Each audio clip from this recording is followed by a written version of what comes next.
Hello, this is VaderFan777, and welcome back to Across the Galaxy. Week 2 brings us the backbone of the Imperial Navy, the TIE Fighter. Let's dive right into it, because I got a lot to say, because this one's been released countless times. And we start off in the Kenner days, under the name Imperial TIE Fighter in 1978. It retailed for $14.99 and was released along other vehicles, such as the X-Wing, and the Sandcrawler, and the Death Star playset. It had a nice white color to it, which did match the movie quite well, but it did yellow over time. It had sticker panels instead of the molding that we're all used to now, which would also cause a problem if you dropped in wet grass, or if you just got some air bubbles when you were excited putting on your TIE Fighter. It has the double opening cockpit, and I'll explain what that means right now. As you can see on my TIE Fighter demonstration here, the cockpit does open in 2 different spots. That is one thing that has been eliminated from most TIE Fighters now, but that's what it was for some time. So when I refer to the double hatch cockpit, that's what I mean. Moving on, it had an electronic screeching sound where a little red light would flash and would make the screech of the TIE Fighter. Not accurate to the film, but it was a nice little feature. It also had pop-off wings for extra play value. It was re-released on the exact same vehicle with no changes at all in the Empire Strikes Back line. It also had inaccurate wings. As you can see here, the wings on mine are very big, and the ones on the other TIE Fighter were much too small. And then once again, Kenner released in 1984 the battle-damaged Imperial TIE Fighter. It was a repaint of the 1978 version, and once again retailed for $14.99. It had a blue color to match the new color of the TIE Fighters in Empire Strikes Back, as well as Return of the Jedi. The battle-damaged wing stickers were a new feature, as they were to replace the old ones, because it was the battle-damaged TIE Fighter. They had little blaster marks on them. Once again, the wings did pop off. It did have the screech feature, and it also had the pop-off wings. And then it would take about 11 years for us to get a new TIE Fighter. Under the Power of the Force 2 line, we got the TIE Fighter, as it was called. Released in 1995 for $19.99, it had new wings with no more stickers. It actually had sculpted paneling, but they still did pop off. And it had the same body, minus the electronic sounds in the back. And if any of you have seen the original 1978 TIE Fighter, you know that it has a big rectangle on the back of it. Now, that was still there, except it didn't have the electronics. And as you can see on this one, that is where the little red light would be. And it once again had an inaccurate small wings and an inaccurate blue color. The next was TIE Fighter on Imperial Dogfight in the 2003 Saga line.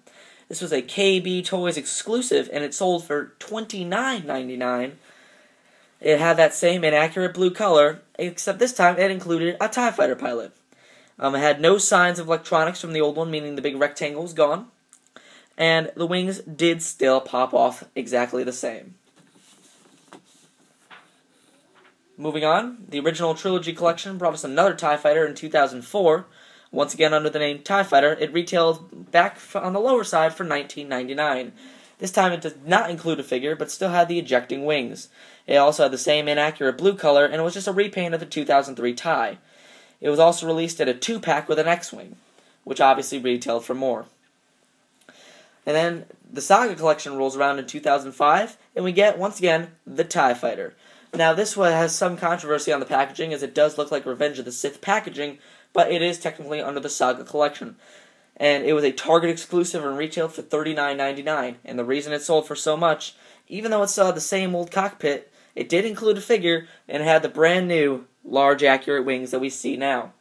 Unfortunately, it was still that inaccurate blue color, but actually it was accurate this time because it was under the Empire Strikes Back brand. The wings do still pop off, but now they're under this very nice large scale. And then in 2006, once again under the Saga Collection, we got a Toys R Us exclusive TIE Fighter for $44.99, which is the one I do believe I have here. It was finally the accurate white color, as you can see. Had the same old cockpit with new wings, obviously the new ones being the big ones. And it was a figure included, and it was this figure that I have here. Just an old Power of the Force TIE Fighter pilot, nothing really too special, just the basic articulation, but he did his job sitting in the fighter. And it was just a repaint of the fighter that I mentioned earlier. And then in 2007, we once again get another TIE Fighter under the 30th Anniversary Collection. It had the old white color as the old Kenner one. Had the smaller wings once again with a retooled cockpit to get rid of the little red with the little red dot that I pointed out earlier. It retailed for $19.99 and had the side hatch instead of the split hatches, which means, obviously, that it opens up to the side. And I will demonstrate that now with the TIE Interceptor that I happen to have across the room. And here is the TIE Interceptor's cockpit. And as you can see, it has the side opening cockpit. So that's what I mean by that. Moving on. In 2008, under the Legacy Collection, we got the TIE Fighter Pirate version, where it had the large Rebellion logo on the side, once again with the big wings. I'm not sure on the price on this one because I couldn't find it in any of the reference sources I looked at, but it did include a Biggs Dark Lighter in TIE Fighter pilot gear with the clear visor. I never really picked that one up, but I did see it in stores often. And then the next year, in 2009, we got the Legacy Collection Imperial TIE Fighter. It was a Target exclusive and a retail for $39.99. It is the first one to utilize the brand new cockpit design with the pivoting chin guns, as well as the red tint on the windshield, and as well as the ejecting seat that we are all used to now. It did have the movie-accurate white color, and it was from the Shadows of the Empire, which explains the red tint. There was a figure included, and it was the brand new TIE Fighter pilot that we're all used to now. I don't think I need to explain him because we're all used to him.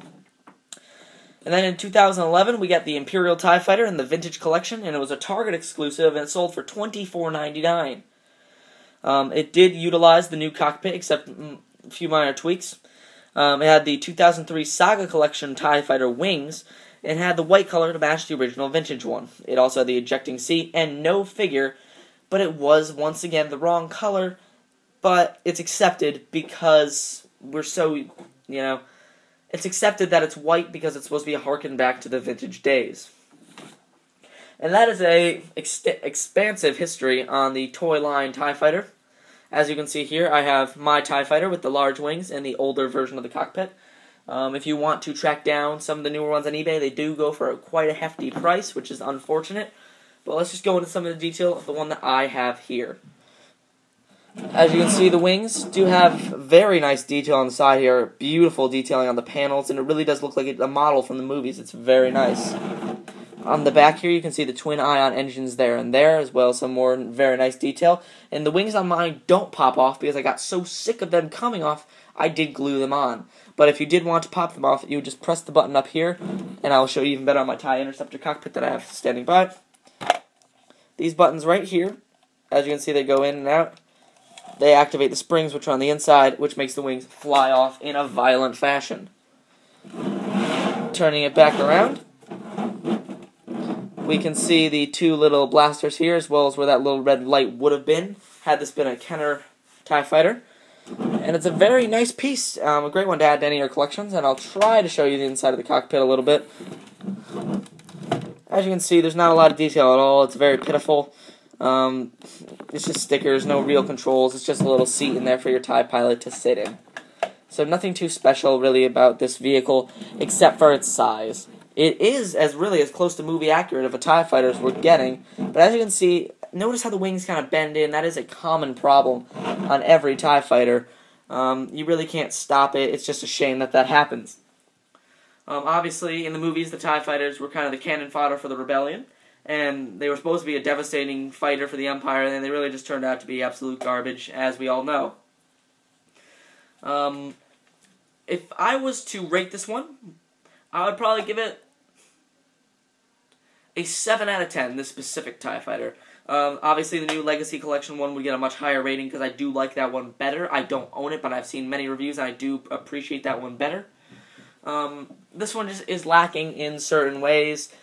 The figure included was a little bit on the downside, but at the time it was okay. There's just some minor aesthetic changes that I would like changed. Obviously, they did get rid of this, and they did change the guns to make them look more movie accurate. And one little minor gripe on this one is, like Darth Vader's TIE Advance, they don't have little plexiglass there, leaving the pilot to die in space. And that's really the TIE Fighter. It's a very nice piece to add to anyone's collection. I would highly suggest it. If you're going to get any TIE Fighter, I highly suggest any of the big wing ones, but especially the Legacy Collection Imperial TIE Fighter under the red packaging. it goes for quite a bit on eBay. If you can get it for under $65, I would pay for it, just because it's a very nice piece to add to your collection. Plus, you're getting a figure anyway. So, that about wraps this one up. I don't really have much more to say on the TIE Fighter, except that it's a great vehicle. I would highly recommend it. That's about it. Tune in next week, where we will be taking a look at, once again, another of the TIE models. We will be taking a look at the TIE Interceptor, another one of my favorites. And after that, the TIE Bomber. We'll just wrap up the Imperial fighters, as I do have them all, and I would like to go from there. And if any of you are keeping up with my vintage status, I am actually currently seeking a vintage TIE Fighter off of eBay, and that'll be my first vintage vehicle. And what a perfect one than the thousands upon millions that appeared in the movies that we all know and love. And that's it. Thank you for joining me across the galaxy week 2. This, of course, was the TIE Fighter. And so thank you for watching. Have a wonderful day, and may the Force be with you all.